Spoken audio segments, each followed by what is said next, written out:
Growth brings adversity. That's where we learn. Because when the going gets tough, that vision, what you're working towards, is going to pull you even when you want to quit. When things are going well, it's easier to say you're going to do this, you will achieve this, or you're this kind of person. How do you respond or react when shit hits the fan?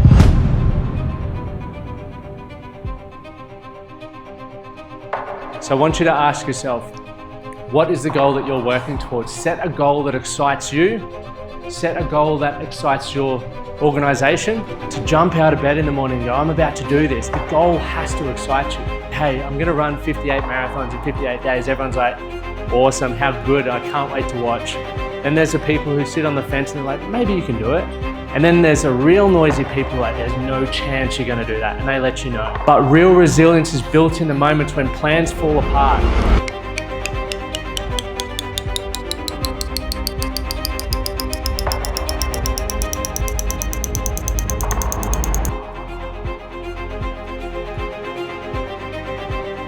When things don't go to plan, how do you pivot?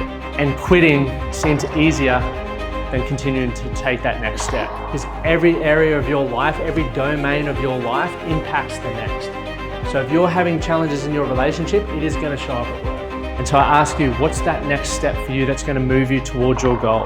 And this is how we simplify that process. And this is what resilience looks like. Because when you can identify what's going to move you towards, what's going to move you away from, resilience is taking the step in the direction that moves you towards the goal, even when it feels like the hardest thing to do. And that's where, when we're thinking about our goals, everyone, we need to genuinely look at it from multiple different angles. Because most people just write a goal as like a word on a page. There's no meaning to it. So then when the adversity arises, we stop doing what is required of us in order to do that. And it's one of the most attractive things we see in individuals. It's one of the most attractive things that you probably see with staff members is their effort. And that's what we need to start looking at and appreciating, as well as the effort that people are putting in. Because for me, once again, people go 42.2 kilometers a day for 58 days, mind blowing. But to me, I'm still asking myself that question, how far can I go?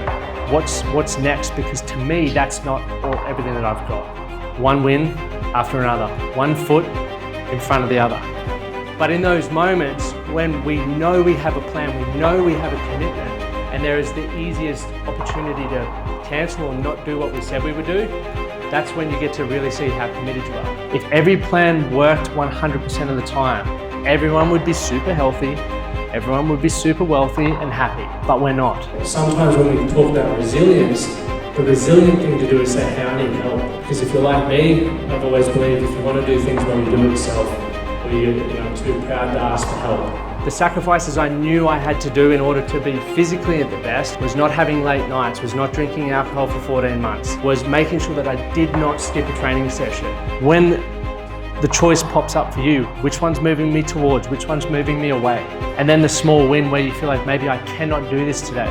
One of the things that continues to show up is like there's times where it's like, I'm too proud to ask for more help. I don't know what our goal is. If we don't know what we're moving towards, how do we know what challenge, what bit of adversity that pops up we need to step into?